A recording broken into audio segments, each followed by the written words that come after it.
Bonjour tout le monde, bienvenue à Un peu de crime dans ton café, le podcast où on jase de crime en prenant un bon café entre amis. Je serai votre animatrice aujourd'hui, Audrey, et bien entendu, je suis avec la partner de mon cœur, Catherine. Comment ça va? Bonjour! Ça va bien pour l'instant, mais je vais vous raconter une histoire pas mal terrible aujourd'hui, fait que ça va être du gros pognage de nerfs. Oh non, aussi terrible que l'araignée que j'ai toujours pas retrouvée dans ma salle de bain. À peu près aussi terrible que ça, oui! Alors Catherine, aujourd'hui, tu vas nous raconter une histoire qui a tenu le Québec en haleine pendant plusieurs années.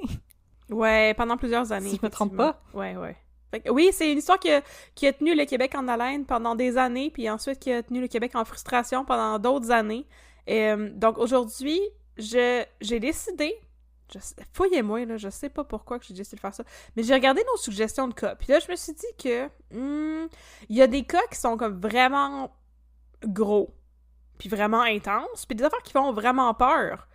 Puis on s'attaque pas souvent à ces affaires-là. Nous autres, on choisit des cas qui sont souvent plus légers, ou tu sais, qui sont moins émotifs. En tout cas, moi, je parle pour moi, parce que toi, tu fais des cas émotifs, mais moi, j'essaie justement de trouver des trucs qui sont plus anecdotiques et absurdes. Puis là, je me suis dit, mais il y a quand même des cas qui ont changé le Québec et qui méritent qu'on y consacre un épisode.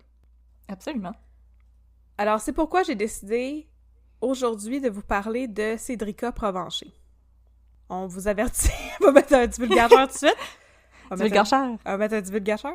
Ça parle de violence faite aux enfants. Ce qui est un sujet qui est pas le fun! Fait que pourquoi j'ai décidé délibérément de... J'en parlais l'autre jour avec mes parents, mon père était comme « Pourquoi tu fais ça? » Parce que je vous prépare aussi, dans une couple de semaines, je vais aussi vous préparer l'histoire d'Alexandre Livernoche, qui est une autre histoire de violence faite aux enfants. Puis là, mon père était comme « Mais qu'est-ce qui se passe? Pourquoi tu fais juste des histoires de violence faite aux enfants? » Puis j'ai dit « Je sais pas trop, mais je crois que ce sont des cas qui sont vraiment importants et qui ont beaucoup fait jaser pour plein de raisons. Alexandre Livernoche, c'est pour des raisons vraiment différentes de celles de Cédrica, puis on va pouvoir creuser la question. Fait que j'ai décidé de faire le contraire de ce que je fais d'habitude, puis au lieu de vous raconter quelque chose d'anecdotique, aujourd'hui, je vous raconte quelque chose de super sérieux. Donc, on parle de Cédrica Provencher.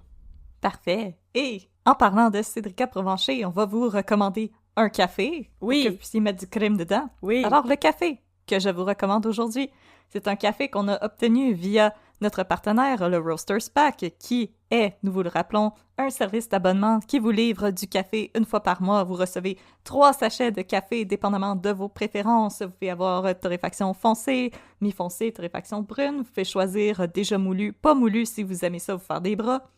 Le café que je vous recommande aujourd'hui, c'est un café qui provient de la brûlerie Rosso en Alberta. Et le café, ça s'appelle Bumbago. On va vous dire des mots le fun avant de tomber dans une histoire vraiment pas le fun. Alors, c'est un café qui a des notes de mandarine, abricot et jasmin. Le café, je l'ai préparé à la cafetière italienne. Ah, ciao! D'habitude, je l'aurais préparé à la presse française, mais je n'ai pas pu faire ça parce que j'ai échappé ma presse française par terre et elle a éclaté en 1000 morceaux. Et je ne sais pas quand est-ce que je vais avoir une presse française parce qu'elle venait du Ikea et mon copain n'aime pas aller au Ikea parce que quand on va au Ikea, je suis comme Peter Gabriel et I don't know how to stop. Mais oui, mais là, c'est tellement le fun d'aller au Ikea, surtout en couple. C'est une belle activité de couple. Oh. Oui, tu peux faire « Regarde, chérie, des stars ». Wow! Que penses-tu de ce divan que nous ne pourrons jamais nous payer? Que penses-tu de ces motifs géométriques fluo? C'est génial! Lequel de ces tapis serait le plus beau dans notre hypothétique future maison? Ah là là! Ah! On pense, on rêve! On rêve. Alors, oui, le café, je l'ai préparé à la cafetière italienne et je trouve qu'il a vraiment un goût comme de mélasse quelque chose qui rappelle beaucoup une sorte de sirop, vraiment la mélasse, très riche au niveau du goût. Peut-être un café que vous aimeriez garder un peu plus pour l'après-midi, quand l'estomac est un peu plus réveillé et qu'on mange avec, je sais pas moi, des petits biscuits au beurre. C'est fun, ça, des petits biscuits au beurre. Mm-hmm. Et le café, je le bois dans notre magnifique tasse. Un peu de crème dans ton café. Et si vous voulez vous joindre à moi, rendez-vous sur notre boutique Etsy. Mais on va vous donner plus d'informations sur ça après l'épisode, parce que là, il faut qu'on se lance. Il faut qu'on mette un peu de crème dans notre café. Ouais. Alors, Catherine, Ouais. vas-y, the floor is yours. Le plancher, il est tout tatoué. Le plancher, il est tout à moi. Alors, pour... Je te le donne. Merci. Alors, d'abord, mes sources. Je vais faire des voix goofy pour rendre ça plus amusant. Fait que là, pour cette histoire, pour me documenter, j'ai lu des articles qui étaient tirés de la presse, qui ont documenté jour après jour les efforts de recherche pour retrouver Cédrica en 2007. Et ensuite, quand on est passé au développement les plus récents, les articles que j'ai consultés étaient des articles du Journal de Montréal par rapport à ce qui s'est passé en 2015, 2016 et par rapport aux choses qui sont encore en train de se dérouler aujourd'hui par rapport à Cédrica. Donc, plusieurs articles que vous pouvez trouver bien sûr sur le site de la BANQ, dans les archives. C'est très intéressant, ça m'a permis de composer une chronologie des événements. La majorité d'entre nous, à moins que vous soyez vraiment très très jeune, parce que ça s'est déroulé en 2007, mais la majorité d'entre nous, on a conscience de c'est qui Cédrica Provencher. Et on a tous et toutes au moins vu une fois une pancarte de sa face. N'est-ce pas? Ouais. On sait de quoi elle a l'air. Ouais. Moi, je me rappelle de quand elle a disparu. Ouais. Oui, en 2007, je travaillais chez Jean Coutu, puis je me rappelle à tous les jours, l'étalage de journal, c'était la face de Cédrica Provencher en première page du journal tous les jours. Oui.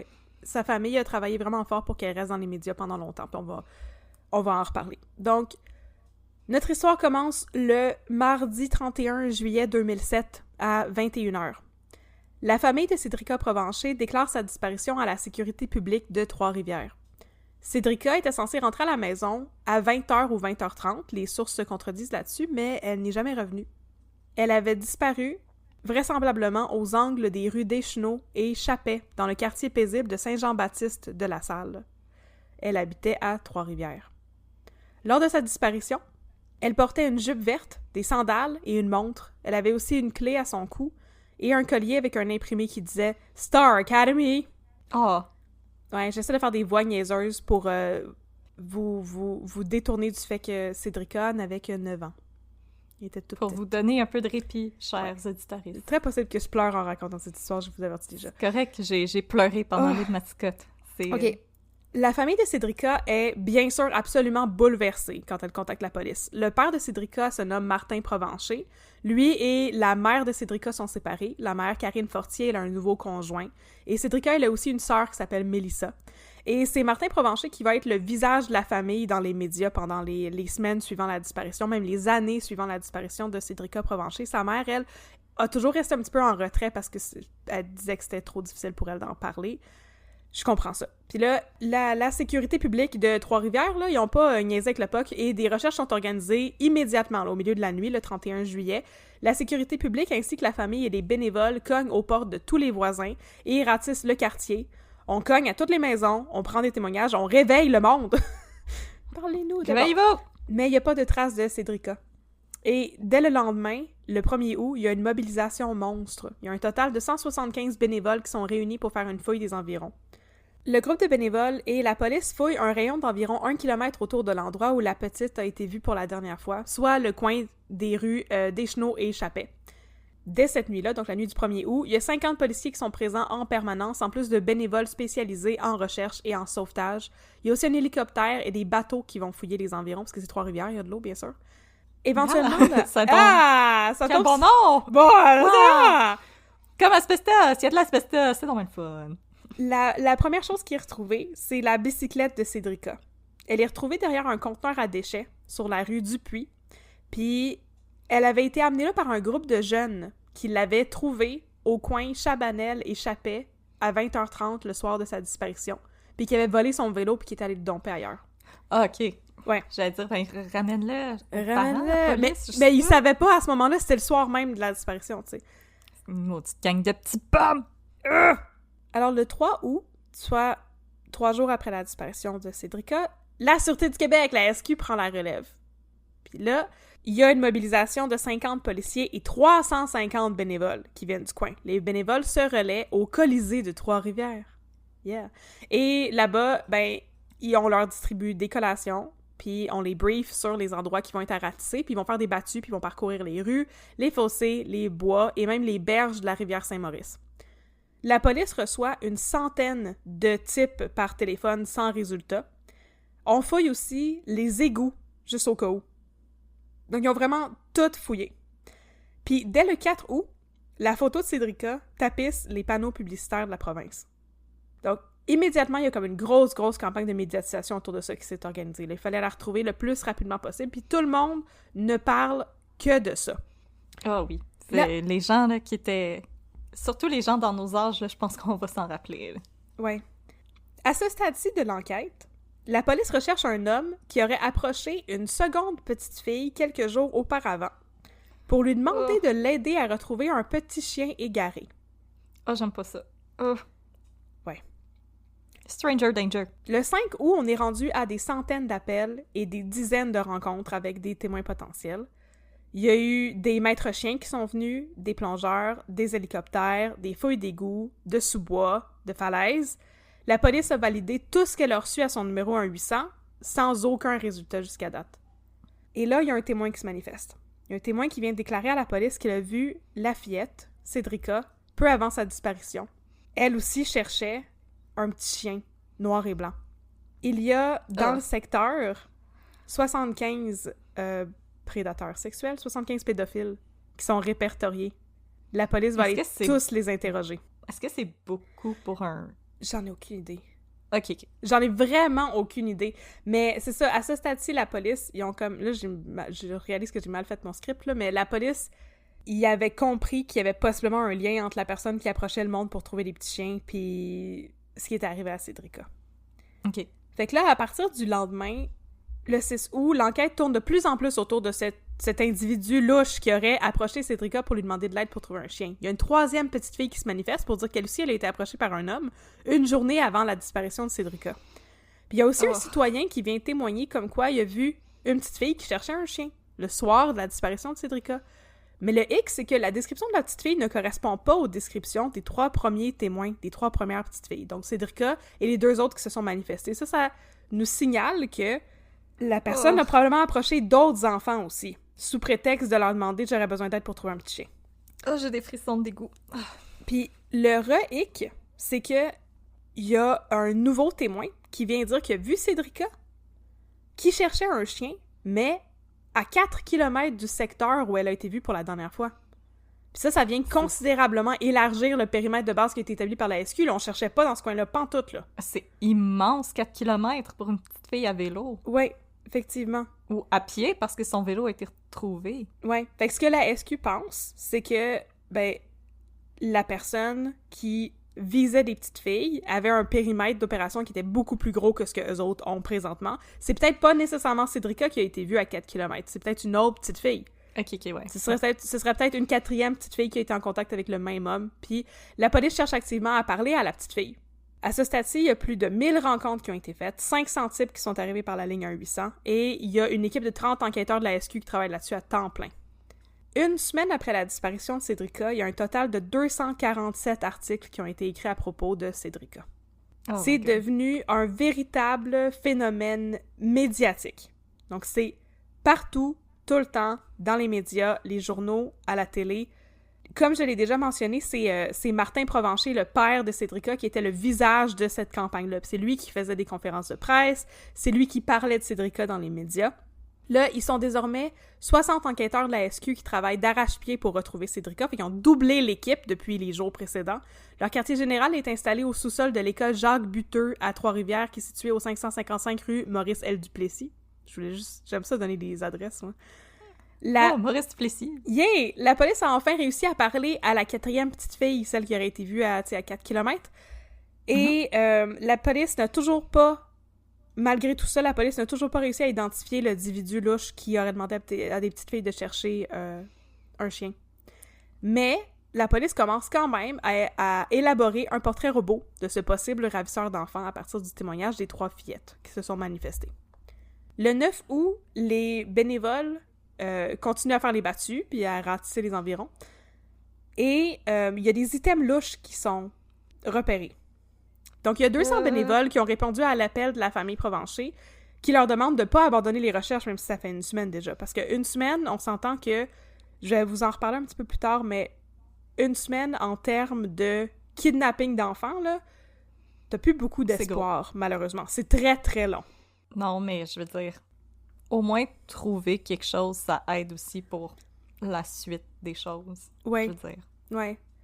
Ouais, mais ce que je veux dire, c'est que plus le temps passe, moins t'as de chances de retrouver ton enfant vivant. Ouais.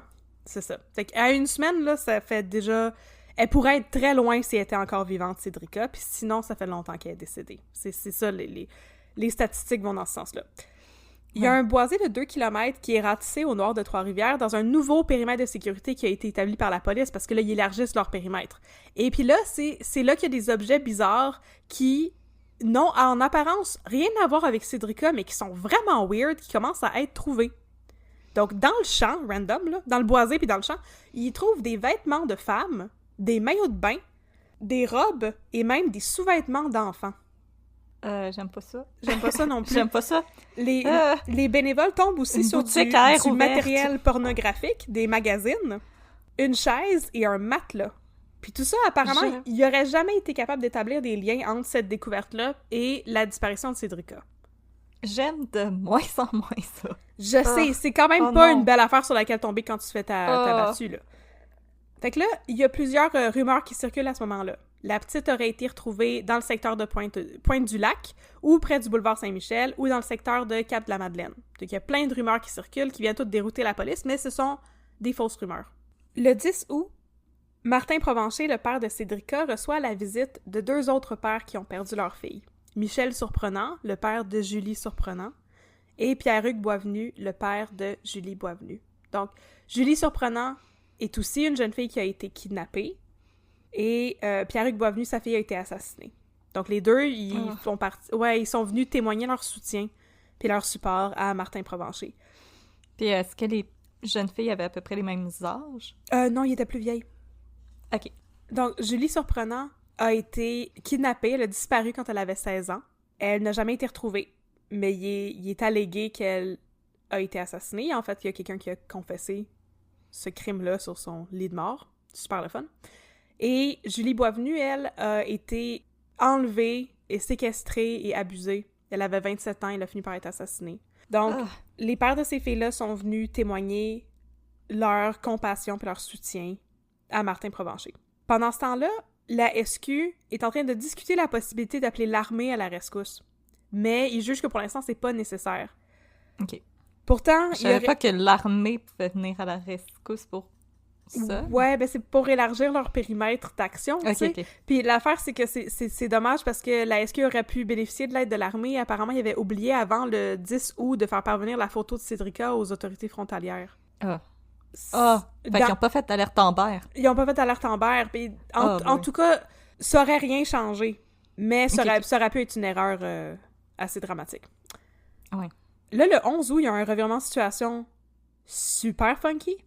La famille fait appel à Rosemary Kerr, qui est une investigatrice paranormale de bonne réputation, selon Le Soleil, qui réside aux États-Unis.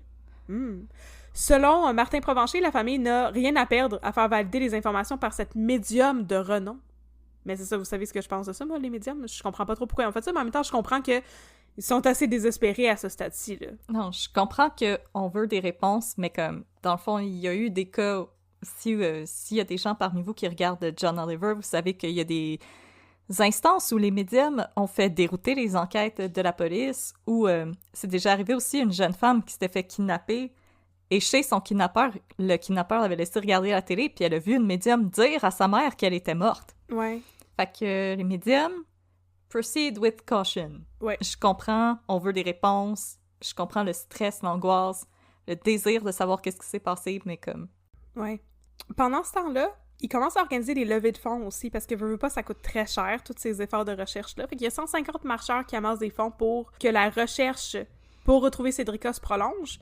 Parce que là, on est rendu le 13 août, ça fait 2 semaines qu'elle est disparue.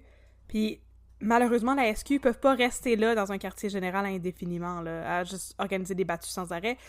Ce serait même pas utile à ce stade-là, tu sais. Fait que ça coûte de plus en plus cher, la SQ commence à menacer de se retirer. La famille est pas contente, ils font des levées de fonds. Puis le 14 août, ils offrent une récompense, une première récompense, 80 000 $. 80 000 $ est offert par la famille, mais surtout par l'organisme Jeunesse au Soleil, à quiconque sera donné des informations pertinentes qui vont faire déboucher l'enquête. C'est la plus grosse récompense jamais offerte par l'organisme, qui auparavant avait offert 75 000 $ pour élucider la tentative de meurtre du journaliste Michel Auger. Oh! Ah oh. Jeunesse Soleil? Ouais, je sais pas pourquoi, Jeunesse au Soleil. Écoute, on est jeunes dans notre cœur longtemps. Ouais. Fait que là, l'offre de récompense, c'est pas ouvert pour toujours. Moi, j'avais jamais pensé à ça, mais effectivement, il y a une date là-dessus, tu sais. Une date butoir. Ben oui. Fait que l'offre est valide pour 90 jours. Donc, les gens qui connaissent ces informations ont jusqu'au 13 novembre 2007 pour se manifester, pour donner leurs informations à la police. Parce que désormais, les fouilles sont terminées. Officiellement, depuis quelques jours déjà. Puis la SQ annonce qu'elle est arrivée à la phase enquête de son enquête. Là, la première phase, ça s'appelle, je sais pas, collecte d'informations, puis la deuxième phase, ça s'appelle enquête. Fait que là, le 17 août, Jean Charest, qui était alors le premier ministre du Québec... On se rappelle! Ah! Il vient rendre visite aux parents de Cédrica. Ben, c'est quand même gentil de sa part. Fait que là, il y a une vigile qui est organisée en l'honneur de la petite, puis à travers tout ça, la police, ben... commence la phase d'enquête de son enquête, on s'en rappelle. Et ils ont plusieurs hypothèses. On va faire ce qu'on dit qu'on fait. Ouais, on a dit qu'on faisait ça? On va essayer de le faire. On va le faire. Ouais. Let's go. J'avais rien à faire cet après-midi, justement. Fait que là, ils ont fait un gros brainstorming, là, avec des petites photos, puis ils ont fait des petits liens avec des petits bouts de ficelle, c'est ça, entre les photos. Ouais. Puis là, leur première hypothèse. Cédrica a été enlevée par l'homme qui a approché les petites filles pour qu'elle l'aide à trouver son chien. Là, ça, c'était pas trop dur à trouver, cette hypothèse-là. Hey, c'était un big brain moment, là. J'espère qu'il y a eu des gros high-five dans cette salle-là. Hey, bravo, la SQ. Fait ensuite, leur seconde hypothèse, c'est qu'elle a peut-être été enlevée par une femme ou un couple. Parce qu'il y a un témoin qui a affirmé avoir croisé Cédrica le jour de sa disparition et que la petite fille lui avait dit qu'une femme était venue la voir pour lui dire qu'elle avait perdu son chien. C'est vrai, en plus, avec les vêtements de femmes qui ont été retrouvés, puis comme... Le matelas, la chaise, le magazine pornographique, les costumes de bain, puis Carla Homolka puis Paul Bernardo, c'était leur modus operandi. Oui, fait que ça aurait pu être un autre maudite affaire de Carla Homolka et Paul Bernardo. Et là, à ce stade-ci, la police est méga confuse et dit ne pas pouvoir diffuser de portrait robot. OK, mais là, c'est ça. Je vous fais traverser toute cette histoire-là en ordre chronologique, puis par la suite, je vais vous expliquer ce que la SQ faisait vraiment pendant ce temps-là, parce qu'ils avaient un suspect dans leur mire.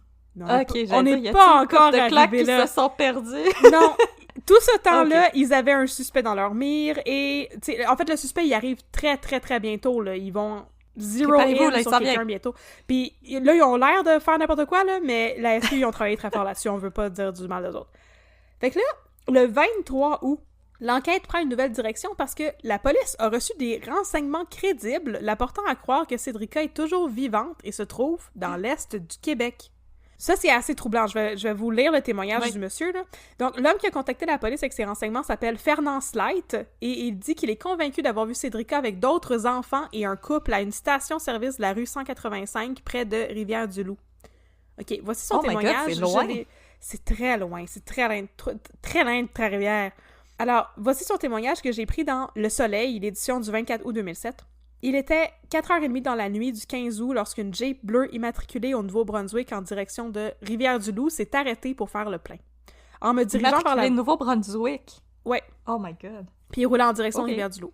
En me dirigeant vers la voiture, j'ai entendu l'homme dire quelque chose qui finissait en « K » en pointant vers le véhicule, mais j'ai pas réalisé. Lorsque j'ai lavé les vitres, j'ai vu 2 garçons âgés approximativement de 14 et 17 ans assis à l'arrière. Ensuite, l'homme raconte qu'il a essuyé la vitre du côté conducteur et qu'il aurait vu celle qu'il dit être Cédrica Provencher.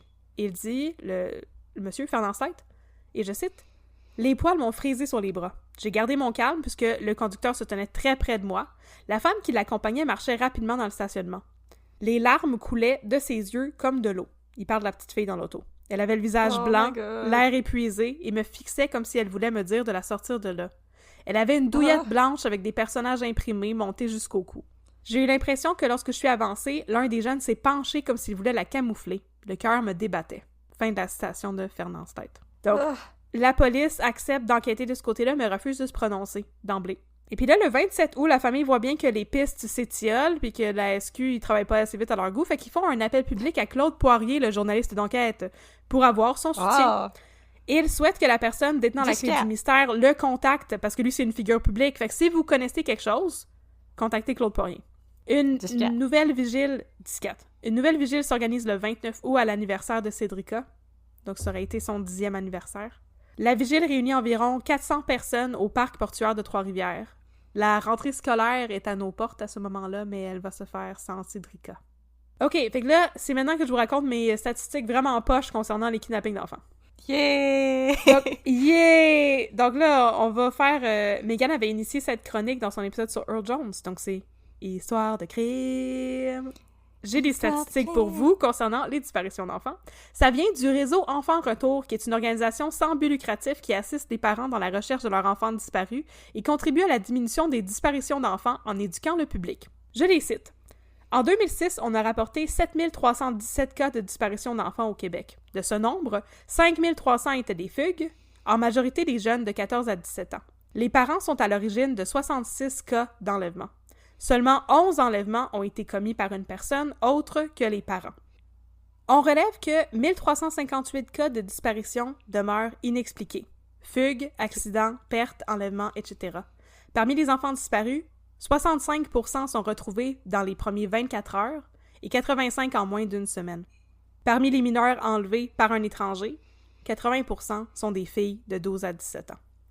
Donc, c'est pour ça que la police s'est graduellement retirée de la zone, parce que la majorité des cas sont réglés en dedans d'une semaine. Au-delà de ça, tes chances de retrouver la personne vivante, ils chutent dramatiquement. Bon. Ouais. De retour à l'histoire, c'est la fin de l'histoire de crime qui était très déprimante. C'était pas le fun comme l'histoire de Charles Ponzi. En même temps, c'est comme les amateurs de théorie du complot, surtout aux États-Unis, là, qui ont les baguettes en l'air à parler des pédophiles et des enfants qui disparaissent, puis etc. Je pense qu'il y a un léger manque d'éducation sur c'est quoi la réalité des enfants qui disparaissent. Ouais. C'est souvent commis par une personne qu'on connaît. C'est pas des shadow government qui kidnappent des enfants, puis... En tout cas, j'écoute beaucoup de podcasts de théorie du complot, puis ça, je pense que c'est les théories du complot qui me frisent le poil de plus, parce que c'est vraiment enrageant. Il y a des histoires qui sont réappropriées par ces mouvements-là, puis je trouve que c'est pas correct, parce qu'il y a des familles qui souffrent, puis c'est pas correct de t'approprier ces récits-là pour tes histoires à toi. Ouais, je suis full d'accord. Le 3 septembre, on va enfin commencer à se rapprocher d'un suspect potentiel. Un témoin affirme qu'il a vu une petite fille bâillonnée à l'arrière d'une Ford Aerostar rouge.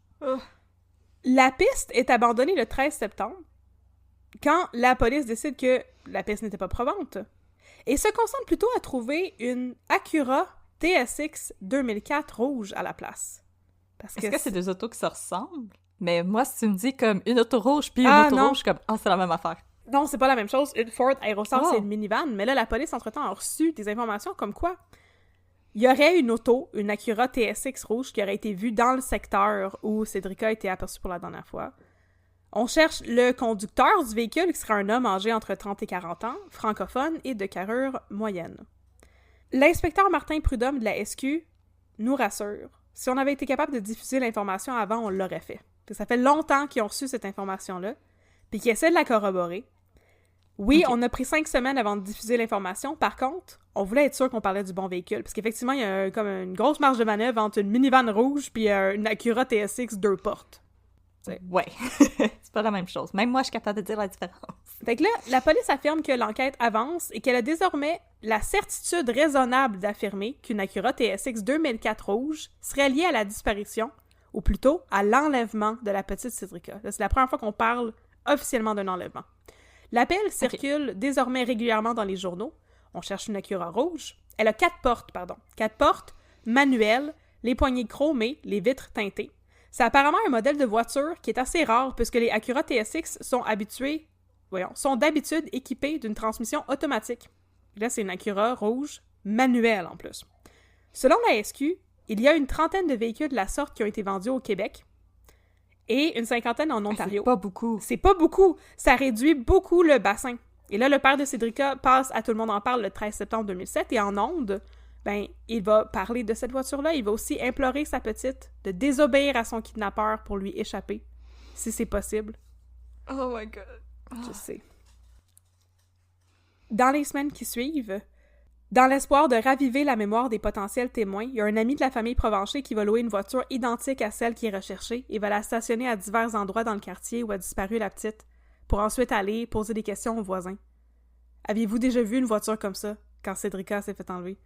C'est quand même pas pire, ça te donne une meilleure idée que si t'as pas la voiture devant toi, là. Ok. Au début, je trouvais ça étrange, mais là, je comprends ce qu'il a voulu faire. Ok. Ouais. Visual aid. Visual aid, c'est ça. La récompense pour retrouver Cédrica est reconduite après sa date de déchéance. Sa date d'échéance! Déchéance! Il n'y a pas de déchéance là-dedans. Donc, elle passe alors de 80 000 à 100 000 $. Le mois suivant, à l'approche de Noël, la SQ déclare avoir enfin 5 suspects dans sa mire.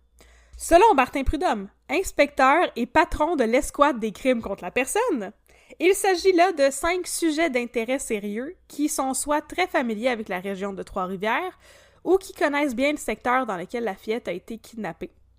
Parmi eux, on trouve aussi des hommes qui ont, et je cite, des antécédents à caractère sexuel, d'autres ont un comportement sexuel déviant ou une attirance envers les enfants, d'expliquer Martin Prudhomme. Il y en a là-dedans aussi qui possèdent une Acura TSX 2004 rouge à 4 portes avec les poignées chromées, manuelles. Mais là, si t'as 5 suspects pis qu'il y a 30 Acura, ça veut dire qu'il y en a un. Il y en avait là-dedans, dans le secteur, en fait, on va reparler de la voiture plus tard, puis je vais le dire, puis je vais peut-être me corriger plus tard, mais dans le secteur de Trois-Rivières, il y avait 5 ou 6 voitures comme ça. Ok, c'est un gros échantillon. Pas toutes très rares manuelles, mais des Acura TSX 4 portes, rouges, blabla. Il y en avait une couple dans le secteur. Right. Et il y avait une personne là-dedans qui faisait partie des suspects, qui étaient les suspects officiels de la SQ. Donc, la police finit par écarter 4 des 5 suspects et la famille affirme à la fin de janvier 2008 qu'elle a désormais un seul suspect dans sa mire. Ça fait 6 mois que Cédrica est disparue. À ce stade-ci, Martin Provencher affirme aux journalistes qu'il est convaincu que sa fille est encore vivante. Mais qui est donc l'unique suspect qui reste dans la mire de la SQ? Qui est-il? Le suspect, c'est Jonathan Bethaise. Jonathan Bethaise est le directeur général d'Emballage Bethaise, une compagnie qui a été fondée par ses parents et qui est établie en Mauricie. Bethaise réside à Trois-Rivières et était dans le coin le jour de la disparition de Cédrica Provencher. Le 6 septembre, il s'est présenté de lui-même au poste de la SQ pour être questionné par les enquêteurs. Il est propriétaire d'une Acura TSX rouge comme celle que la police recherche. La police veut fouiller son automobile, mais il ne peut pas leur remettre la voiture car elle est chez le carrossier. Depuis 2 jours. Tombe mal. Il n'est pas clair si la police va fouiller l'automobile quand la voiture sort du carrossier, mais ce qui est clair, c'est que lorsque la police essaie de mettre la main sur la voiture, elle apprend qu'ensuite, après avoir été chez le carrossier, elle a été remisée. Parce que Jonathan Bethaise a désormais l'intention de la vendre aux États-Unis. Mais je veux dire, si t'as un doute raisonnable, tu peux pas avoir un mandat pour juste la saisir? Possiblement. Mais j'ai jamais réussi à voir s'il avait réussi à la saisir ou non. OK. Puis là, comme je l'ai déjà mentionné, j'avais pas de quantité de personnes, mais il y avait plusieurs propriétaires d'Acura TSX rouge 2004 qui étaient dans ce coin-là. Un seul n'était pas capable de fournir d'alibi pour le jour de la disparition de Cédrica, Jonathan Bethaise. Celui-ci dit avoir joué un 9 trous de golf le matin de la disparition de la fillette, mais il ne peut expliquer ses allées et venues par la suite. Je cite un article du Journal de Montréal. Jonathan Bethaise dit s'être présenté chez ses parents pour faire l'entretien de la piscine et des plantes après avoir joué au golf le 31 juillet 2007. Il aurait cependant rebroussé chemin car sa tante était déjà sur place. Il affirme être alors rentré à son logement, seul. Sa tante a confirmé dans une déclaration écrite à la police qu'elle était bien chez sa sœur ce soir-là, mais qu'elle n'y a pas vu son neveu. Bref, son alibi à lui, c'est qu'il est allé s'occuper de la piscine à ses parents après avoir joué au golf dans l'après-midi. Sauf qu'il n'y a personne chez ses parents qui l'a vu s'occuper de la piscine. Puis lui-même, il dit qu'il a vu sa tante. Ouais, puis sa tante dit qu'elle l'a pas vu. C'est ça. Son alibi est très flou, on va dire ça comme ça. Alors, il n'est pas corroboré. Il n'est pas corroboré. Alors, Jonathan Bethaise est ensuite invité à passer un polygraphe pour dissiper tous les doutes, ce qu'il refuse de faire. En fait, selon un témoignage fait un peu plus tard à ses employés, parce qu'il était directeur d'une compagnie, Bethes aurait initialement accepté de passer le polygraphe sous certaines conditions, dont la condition que les résultats soient rendus publics pour dissiper tous les malentendus, mais un changement de dernière minute lui aurait fait changer d'idée. Là, le changement d'idée, là, c'est que Bethes a soumis à la police un nombre de clauses que la police doit respecter pour que lui-même accepte de se soumettre au polygraphe. Fait qu'au début, il dit « Oui, je vais le faire, je vais le faire, je vais le faire. » Puis après ça, il dit « Je vais le faire seulement si vous respectez ces clauses-ci. » Puis les clauses incluent... Mais tu peux faire ça, donner des clauses aux policiers? Ben, t'as pas le gros bout du bâton, mettons, mais c'est ça qu'il a utilisé, lui. Puis de toute manière, on s'entend que le polygraphe, comme qu'ils disent à profusion dans le district 31, même s'ils arrêtent pas de faire passer des maudits polygraphes à tout le monde, le polygraphe, c'est pas une preuve qui est admissible en cours. OK? Non. Fait que, dans les clauses que Bethes soumet à la police, il y a celle que la police n'a pas le droit de porter d'accusation criminelle si le polygraphe est réussi. Et de diffuser la nouvelle dans les médias si le polygraphe est réussi, mais aussi de ne pas diffuser la nouvelle si Bethes échoue le polygraphe. Fait que si je passe votre test, vous avez pas le droit de me poursuivre en justice, mais te poursuivre en justice pourquoi t'as passé le test. Puis après ça, si je passe pas le test, vous avez pas le droit de le dire aux journaux. Ah! Fait qu'il transmet... Oui. Puis vous avez pas le droit de me poser des questions sur cette affaire-là, juste sur ma fin de semaine puis mon film préféré. Juste sur ma Acura TSX 2004 4 portes rouges. Fait que Jonathan Bethes transmet ses demandes par le biais de son avocat et la SQ refuse. Duh! Donc le projet de polygraphe tombe à l'eau. Les demandes de Bethes, par contre, c'est assez pour attiser les doutes de la police. Ah, tu m'en diras tant. Fait que là, on va faire un saut dans le temps. On est rendu 1 an et demi plus tard.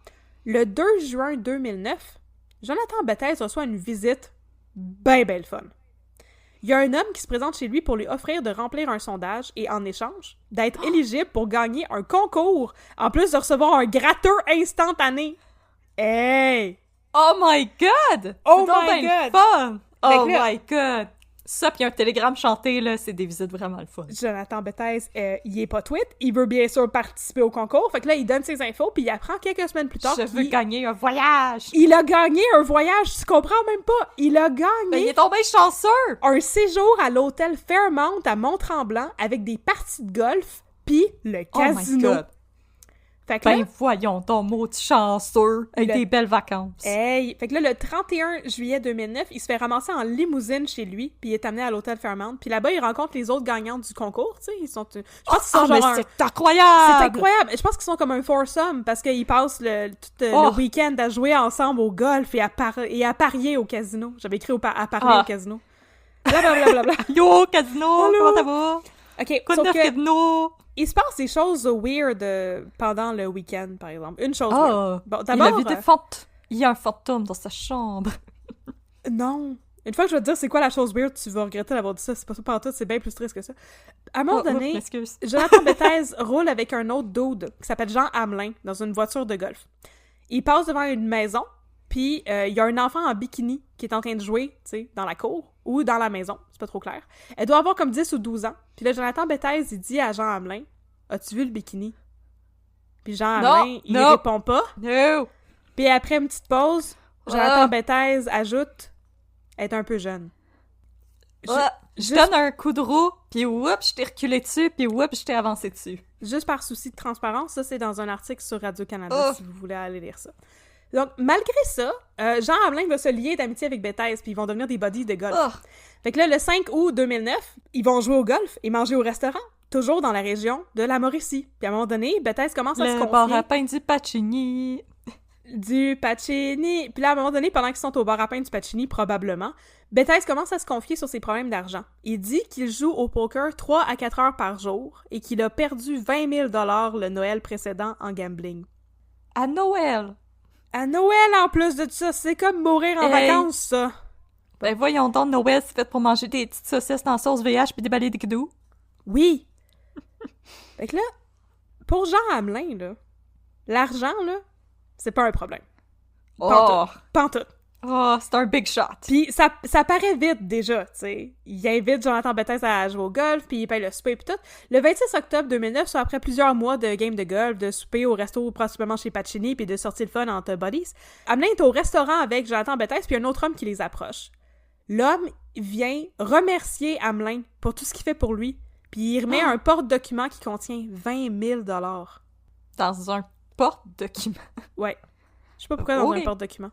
Moi aussi, je traîne mon argent dans un duotang. Puis là, pendant la soirée, tu sais, Bethesda, il est comme, t'as de l'argent, tu sais, faut que je te parle un peu de mes problèmes. Puis il confie qu'il a recommencé à jouer au poker. Puis là, il y a des dettes d'environ 10 000 $. Fait que là, dans les mois qui vont suivre, Bethesda va commencer à rendre des services à Hamelin en échange d'argent. C'est à ça que ça sert, des amis dans la vie. Fait que là, par exemple, il va aller récupérer une Cadillac, il va faire des livraisons d'enveloppes à des clients d'Hamelin, il va aussi lui donner des conseils financiers, mais aussi assurer sa sécurité, entre gros guillemets, pendant des meetings. Fait que Hamelin, il va rencontrer des clients, puis Bethesda, il est dans le restaurant pour, comme, le protéger, le surveiller au cas où il se passe de quoi. C'est pas trop clair. Je te watch! C'est ça, c'est pas trop clair qu'est-ce qu'il fait, Jean Hamelin, mais ça devient vraiment évident que c'est un big fish puis qu'il trempe dans des affaires pas mal richissimes. Oh! Fait que là, en novembre 2009, Jean Hamelin propose à Bethesda de faire une autre job pour lui. Il lui offre 1 000 $ et une caisse de vin pour aller porter une enveloppe à un de ses clients. Bethesda dit à Hamelin qu'il accepte. Il a vraiment besoin d'argent. Il dit qu'il a déjà 15 000 $ à lui, mais il en aurait besoin de 30 000 pour pouvoir gambler à son plein potentiel puis racheter ses dettes. Fait qu'il dit, je suis prête à faire n'importe quoi, là, parce que j'ai besoin d'avoir 15 000 $ de plus pour pouvoir être le meilleur gambler possible. Fais juste payer tes dettes! Non! Bon. Fait que là, il lui propose de s'associer, Bethesda et Hamelin, tu sais, plus officiellement pour, comme, travailler ensemble et tout, puis ils pourraient splitter leurs profits, 50-50, les profits que Bethesda va faire au poker. On devrait investir un podcast. Puis je suis comme une compagnie, puis moi, je vais te donner la moitié de mes profits de poker. Fait que là, à ce stade-ci, Bethesda joue encore au poker 3-4 heures par jour. Puis Hamelin dit « c'est intéressant, je vais y réfléchir. » Puis là, 2 mois plus tard... Oui? Bel investissement. Bel investissement. Je vais réfléchir à cette possibilité d'investissement dans les exploitations minières. Et là, le 8 janvier 2010, Jean Hamelin accepte. Yay! Fait que là, Bethesda le rencontre au grill de Trois-Rivières. Je sais pas c'est quoi le grill, mais c'était spécifié entre guillemets dans les articles. Okay. Et Hamelin lui remet une enveloppe qui comporte 15 000 $ en argent comptant pour l'aider à investir dans son histoire de poker en ligne. Hamelin dit qu'il le fait parce que Bethesda, c'est son chum, puis il veut l'aider à faire le million. C'est beau, l'amour, hein? Fait que là, je te donne 15 000 $, puis mon retour d'investissement, c'est 500 000. Tu sais, c'est quand même cool, comme... C'est quand même beaucoup. Ouais, c'est quand même bon.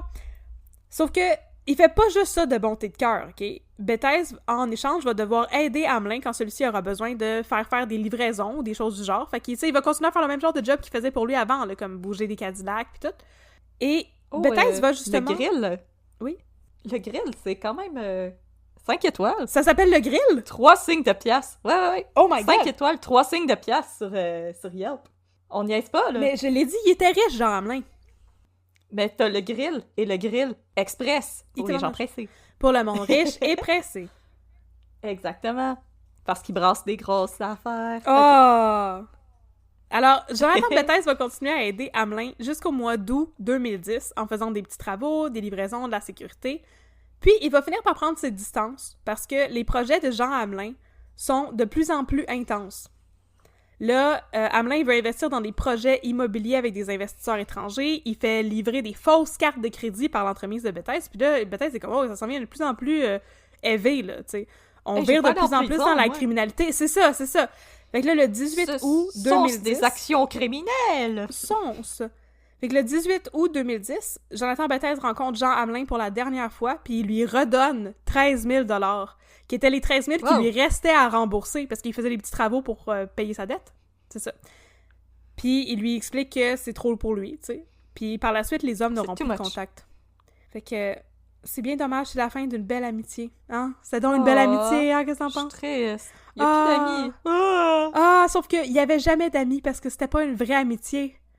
En fait, Jean Hamelin, il n'existe pas. C'est un nom que j'ai inventé pour qualifier un agent d'infiltration de la SQ. C'était un Mr. Big! C'était un Mr. Big! Donc moi, j'ai mis un nom là-dessus pour que ce soit plus facile à raconter.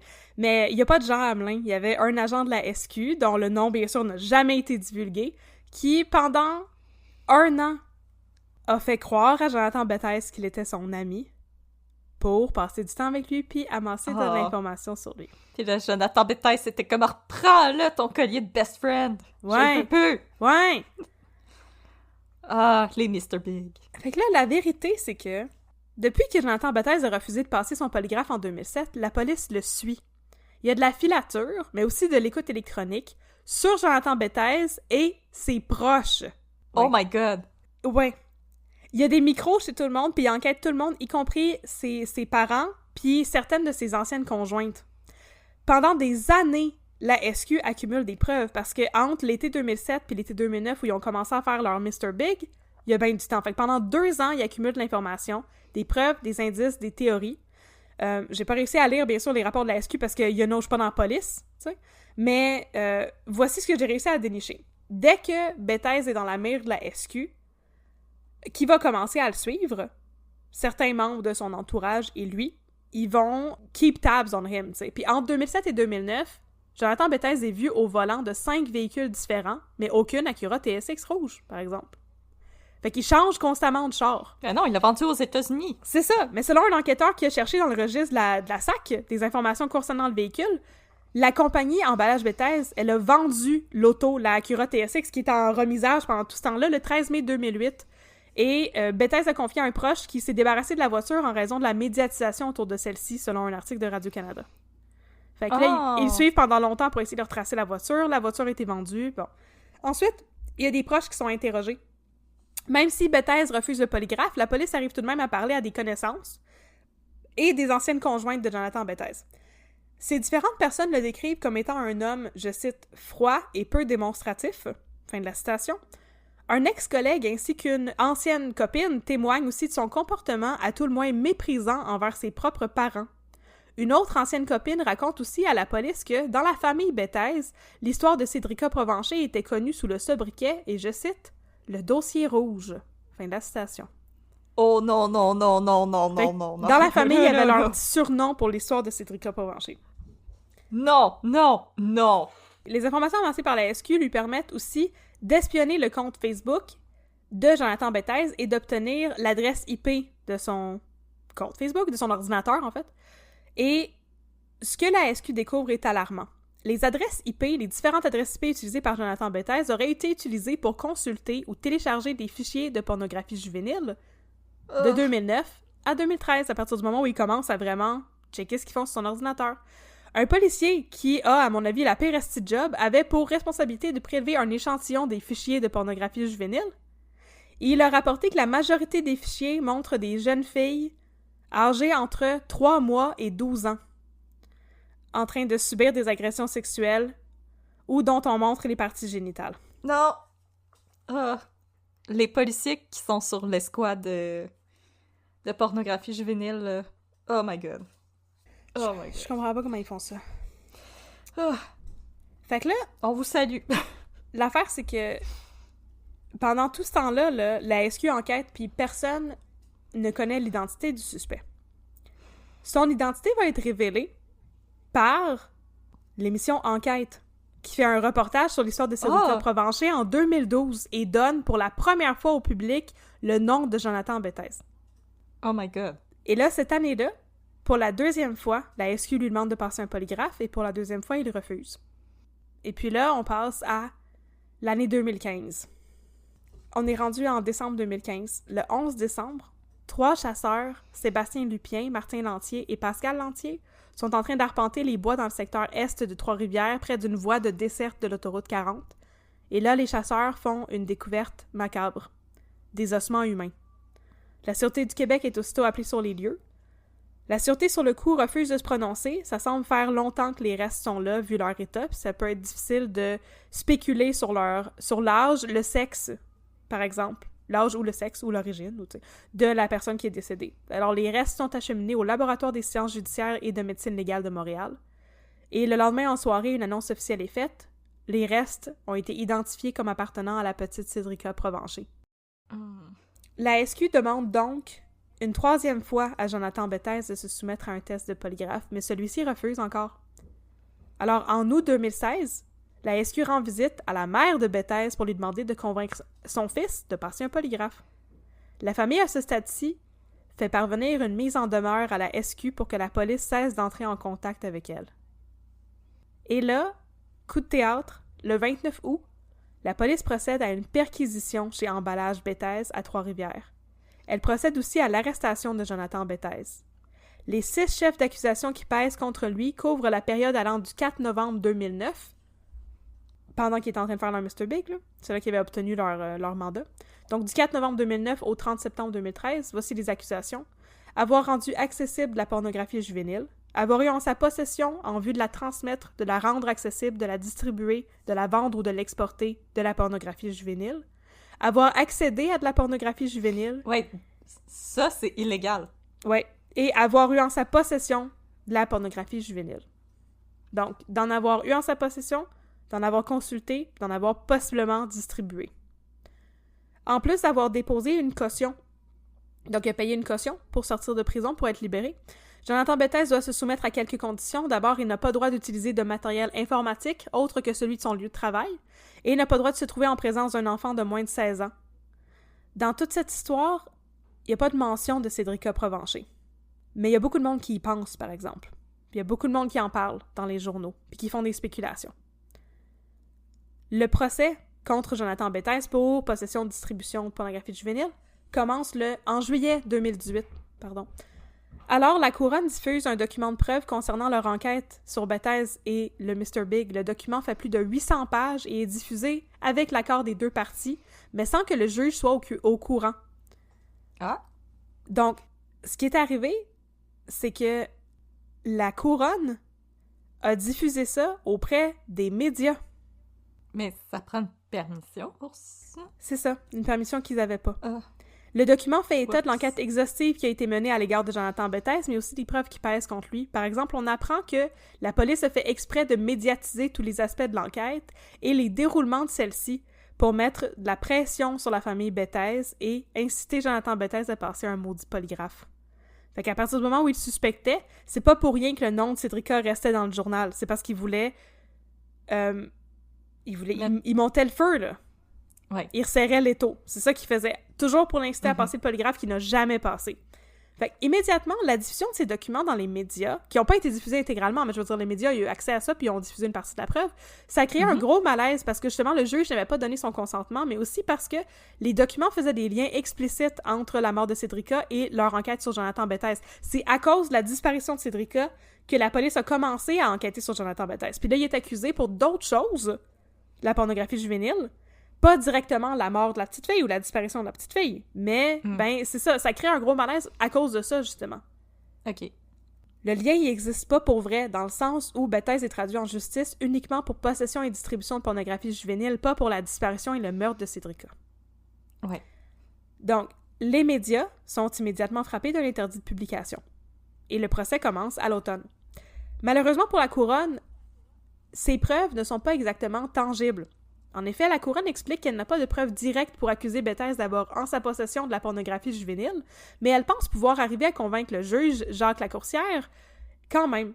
Comme si quelqu'un d'autre avait téléchargé ça chez lui? Ouais. OK. Ça aurait pu être ça. OK, ouais. OK. Ainsi, même si les ordinateurs de Bethes ne contenaient pas directement ce type de contenu, la Couronne entend convaincre le juge qu'au moins un appareil de Bethes a laissé des traces informatiques incriminantes sur Internet.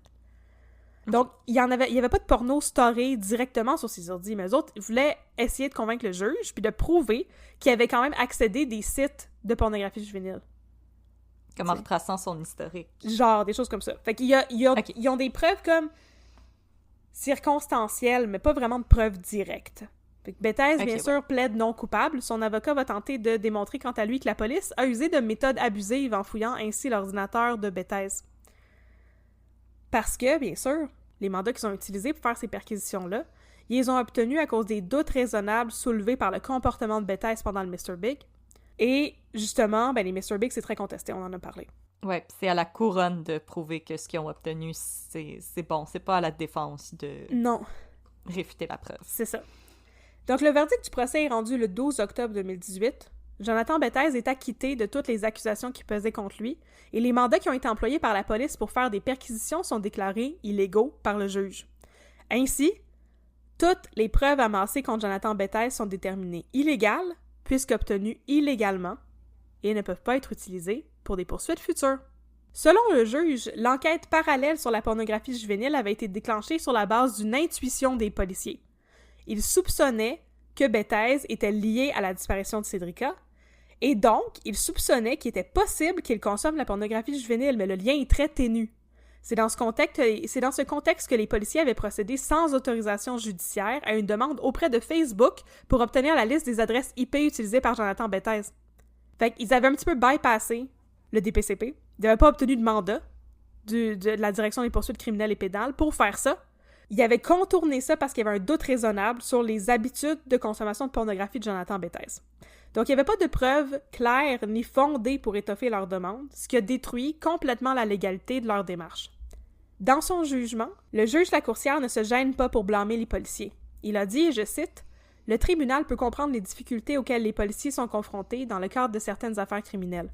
Toutefois, la considération dont jouit l'administration de la justice est menacée si on cautionne une conduite policière qui ne respecte pas les dispositions de la loi et les décisions des tribunaux. » Fait qu'effectivement, c'est très frustrant, mais il y a des cas dans lesquels on n'aura jamais de réponse parce qu'il n'y a pas de moyens légaux d'obtenir des preuves.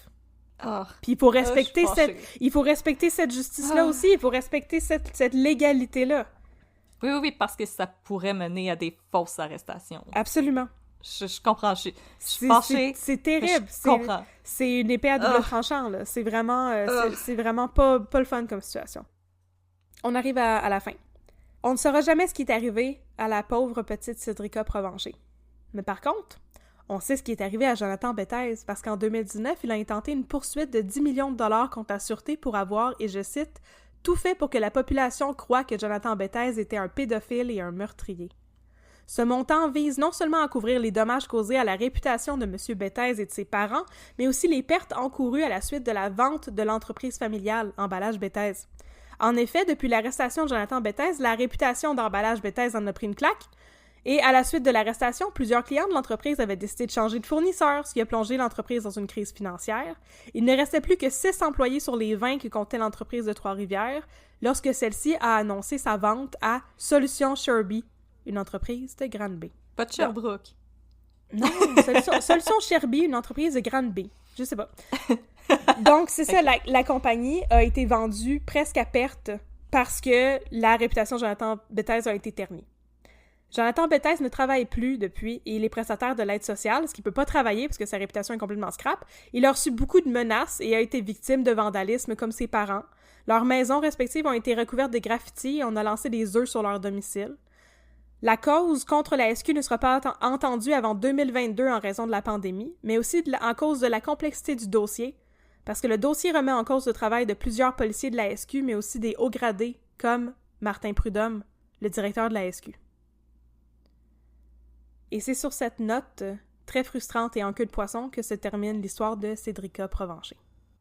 Oh my god. J'ai genre les doigts très serrés, très fort autour de ma bouteille d'eau présentement. Oh, j'aime pas ça. Le dossier rouge. Wesh. Je l'entends encore dans ma tête. Fait que là... Oh, moi, j'ai trouvé ça très intéressant apprendre ça parce que je connaissais pas grand-chose. J'avais eu conscience du fait qu'il avait retrouvé son corps en 2015.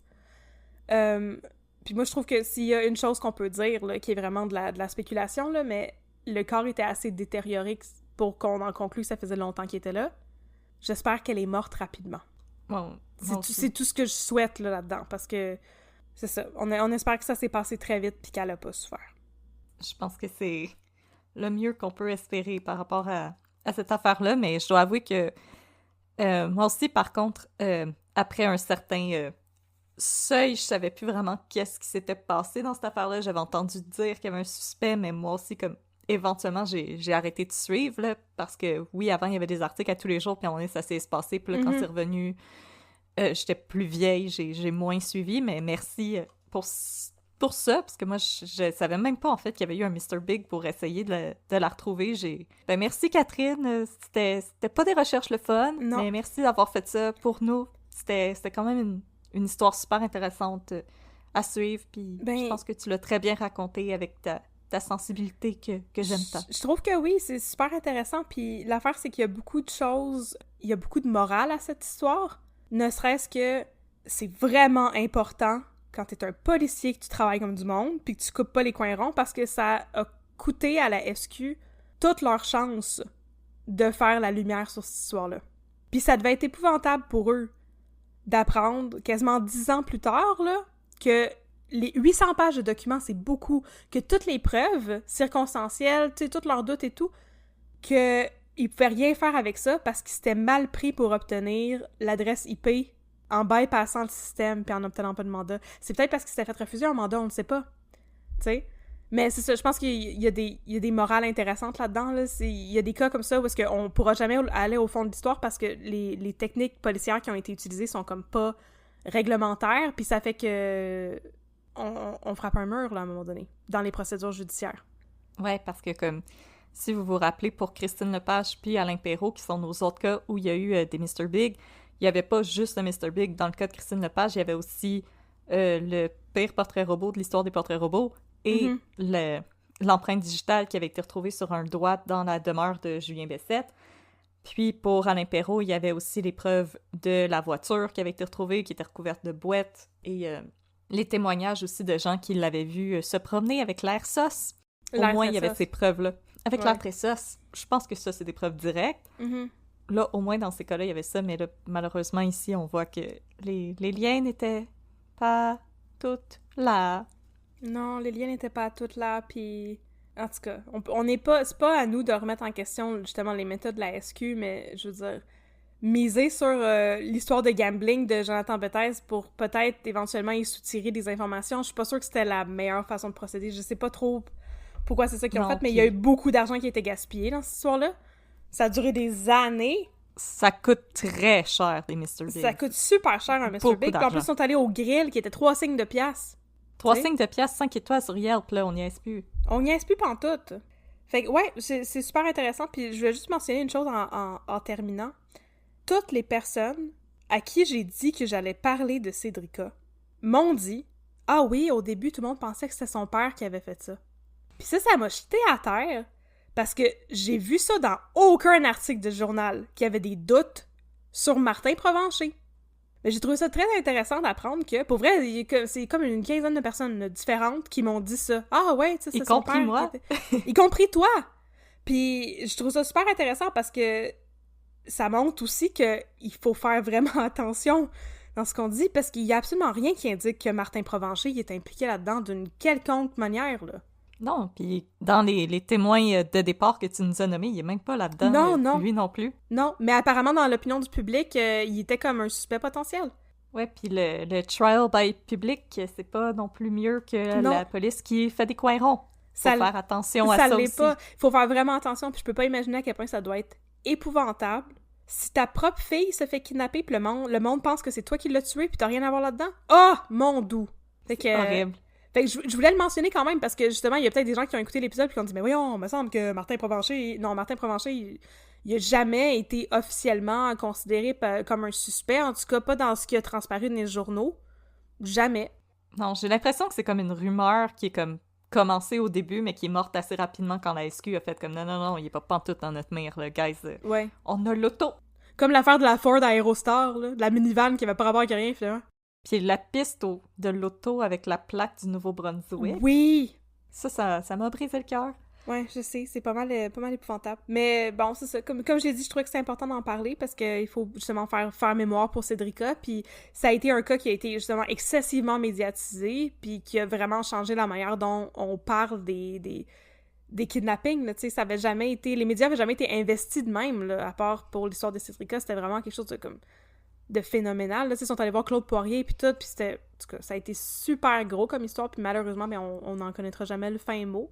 Mais on leur souhaite juste des bonnes choses dans la vie aux parents de Cédrica, à sa sœur, à la famille, oui. Bon, hey, c'était downer puis plate à mort comme fin. Inquiétez-vous pas, on va vous remonter le moral. Avec les 2 minutes de babine!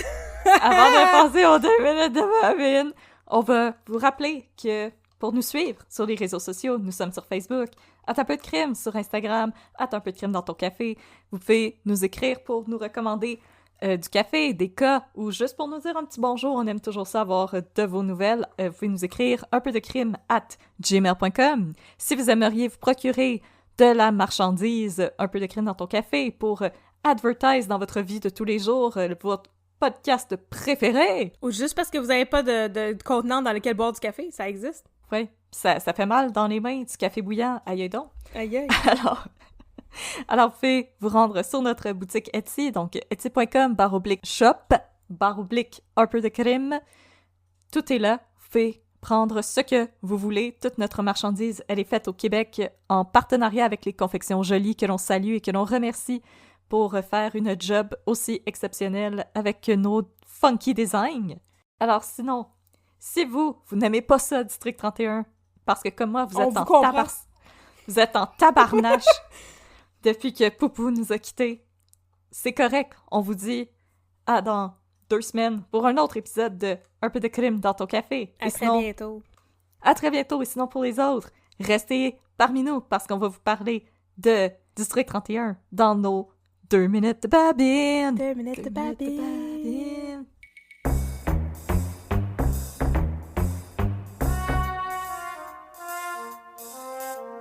Alright, partner. Fait que là, aujourd'hui, de quoi t'aimerais me parler, mon chum? Je sens que t'as de l'air déprimé, là. Laisse sortir la petite crotte que t'as sur le cœur. Je vais te parler, c'est une grosse crotte que j'ai sur le cœur. Écoute. Ah, vas-y. Je vais te J'ai le dos parler large. d'une affaire terrible. Tant qu'à parler d'affaires terribles, on va continuer à parler d'affaires terribles, OK? Let's go. Bon. Ça va être cathartique. Je vais te parler du tout premier cas du District 31. L'histoire qui a suivi on était jeunes et fous. Les enquêteurs du district pendant toute la première saison de notre vie. 120 épisodes. 120 On a grandi avec eux. Un peu moins. Ça a fini à peut-être 80 épisodes. Ça a duré longtemps, pareil. Ils sont efficaces. J'ai nommé la disparition du petit Théo Gagnon. Oh non, Théo! Théo Gagnon. Oh non! Fait que c'est l'histoire de Théo Gagnon. Oh. Théo Gagnon a été vu pour la dernière fois dans un parc. Il jouait avec des amis. Puis là, il a disparu. C'était en début de soirée. Oh non! Disparu. Fait que là, ses parents vont voir la police pour retrouver le petit Théo Gagnon. Puis là, la police commence à... Babine, j'ai perdu mon enfant. Babine, j'ai perdu mon enfant. Aide-nous à trouver notre enfant. Puis là, au début, Babine travaille avec Nadine, Magali Lépine-Blondeau, qui est sa partner avant qu'elle devienne la lieutenante. Fait que là, ils travaillent ensemble au début, puis ils vont interroger tous les voisins, puis les voisins disent « Oui, on a vu un char. » Je vais inventer quelque chose, je me rappelle pas c'était quoi. On va dire, on a vu une Volkswagen Golf bleue, 2 portes, qui était proche du parc.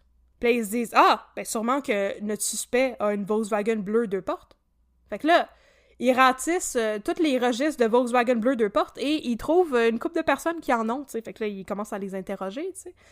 Puis il y en a un là-dedans il demande, on peut-tu checker ta Volkswagen bleu 2 portes? Puis il dit non, vous pouvez pas parce que chez le carrossier, elle est en train de se faire nettoyer. Puis le babine est comme, hey, c'est ça sans tabarnak. Puis là, on va arrêter ça tout de suite. Ce monsieur-là s'appelle Carl Junot. Puis à partir de ça, Carl Junot devient le suspect numéro 1 de l'affaire de Théo Gagnon.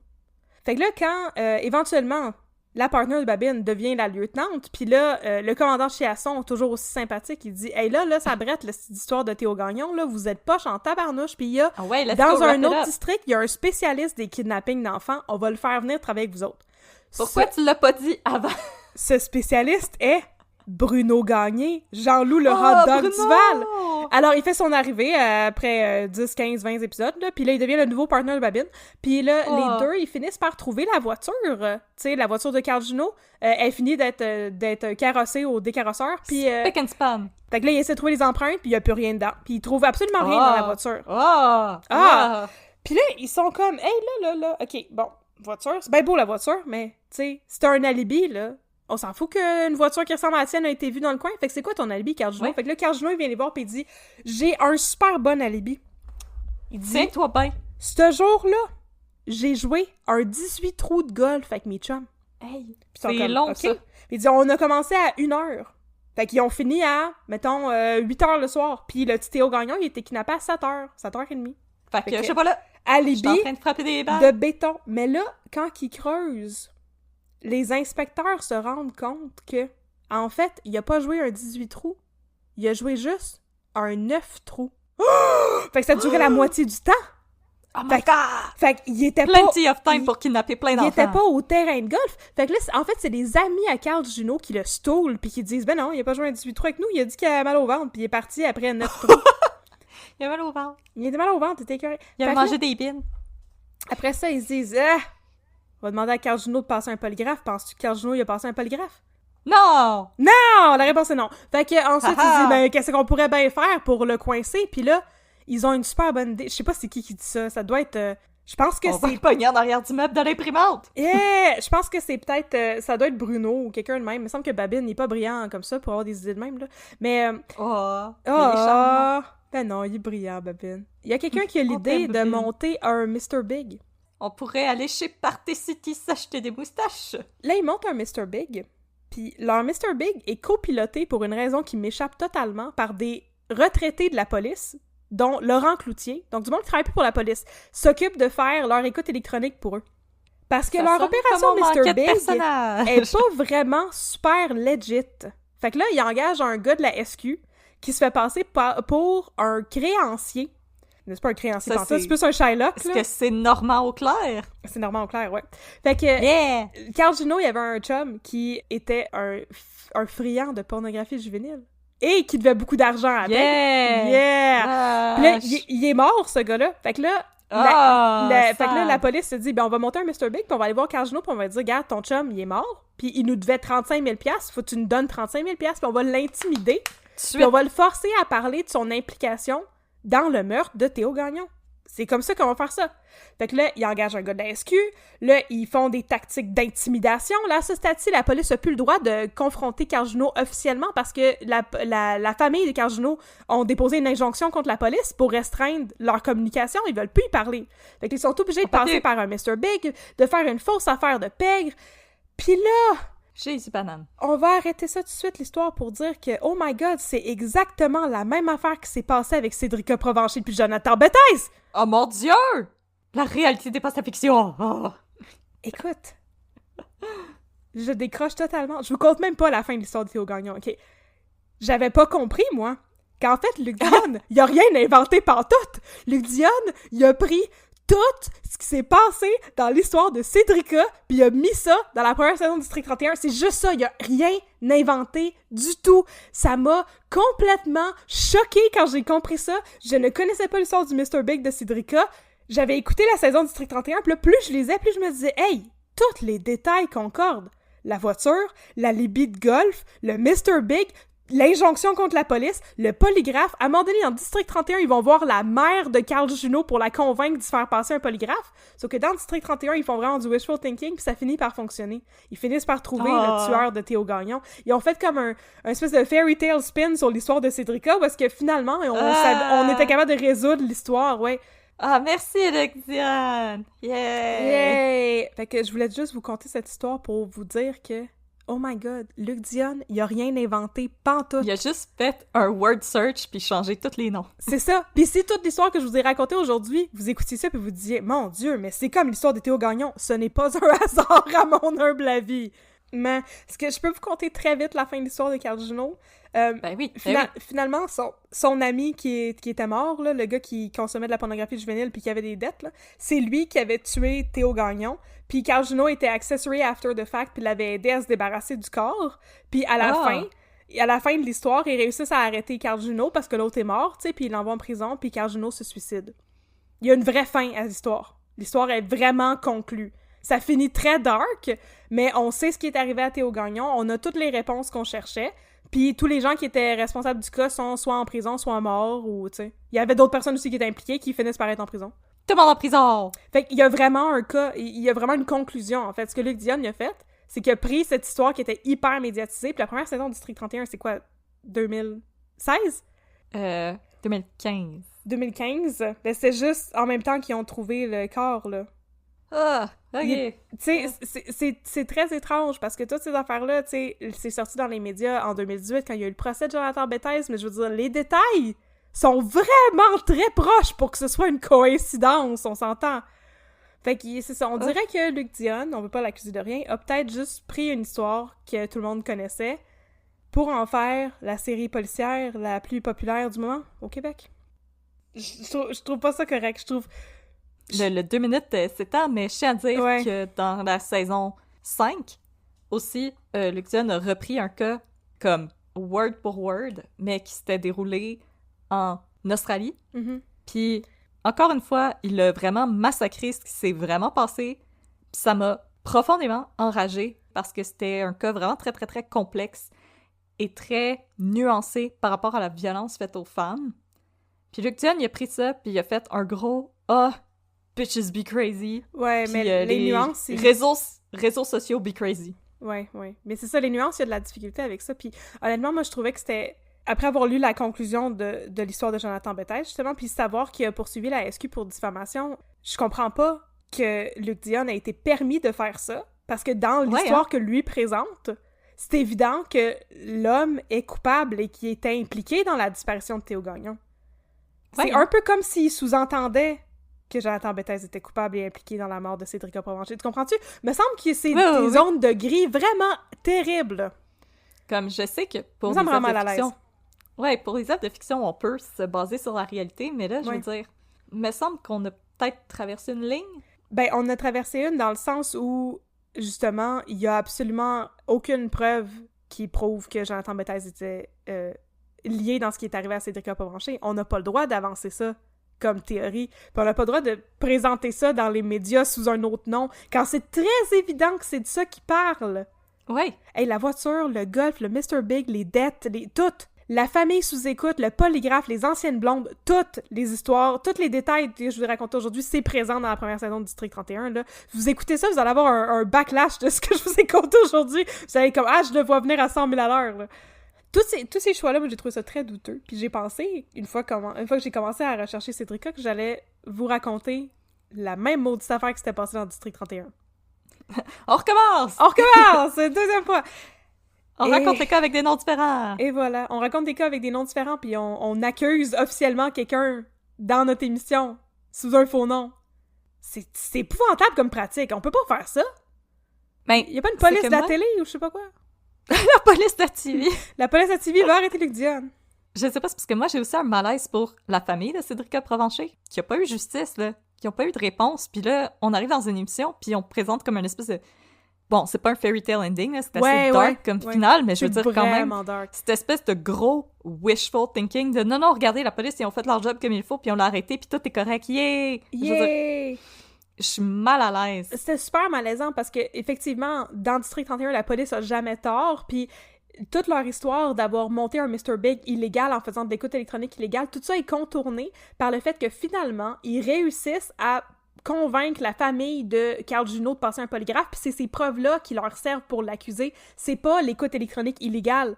Fait qu'ils ont monté une opération illégale, mais leur excuse, c'est « Ben, finalement, ça nous a servi à rien pour ramener ça en cours, fait que c'est pas grave. » Ce qui est absolument pas vrai! C'est grave quand même! Mais c'est parce que dans la vraie vie, ça l'a coûté cher. Mais je veux dire, ça a coûté cher en termes de soulagement pour la famille de Cédrica Provencher, là, que la police a coupé les coins ronds, tandis que dans le District 31, c'est pas grave qu'on ait coupé les coins ronds. Il y a comme pas de conséquences. Non, c'est ça. Mais je veux dire, si on vit dans une société où est-ce que la police fait des affaires illégales, mais que c'est correct qu'ils fassent des affaires illégales, on risque d'arrêter pas les bonnes personnes. Là, ça fait longtemps là, qu'on fait les 2 minutes de Babine. Puis au début, c'était vraiment drôle pour la Babine. Ça, c'est la demi-heure de Babine. Plus ça va, plus... Non, mais je veux dire, ça fait plusieurs épisodes qu'on fait ça. Puis au début, on amenait des histoires super légères. Puis plus ça va, plus on est en train de comme dénoncer ce qui se passe dans le District 31. Moi, je pense qu'on fait un appel à tout le monde. Là, c'est intéressant, le District 31, mais il y a des affaires qui sont problématiques sur plein de niveaux différents. Fait que, oui. Écoute, refund the police. C'est ça que je dis. ça nous prend des réformes. Puis, écoute, je pense que c'était pas correct comme plotline d'exploiter l'histoire de Cédrica pour la transformer en un spectacle télévisuel. Ça me reste à travers la gorge. Ça me reste à travers la gorge. Fait que voilà, c'est là-dessus que je finis mes 2 minutes, mon chum. Fait que là, on va essayer de travailler mieux à partir de maintenant. Fait que 14, mon chum. Alright. 14 partner, on va aller faire notre job comme du monde. Ouais.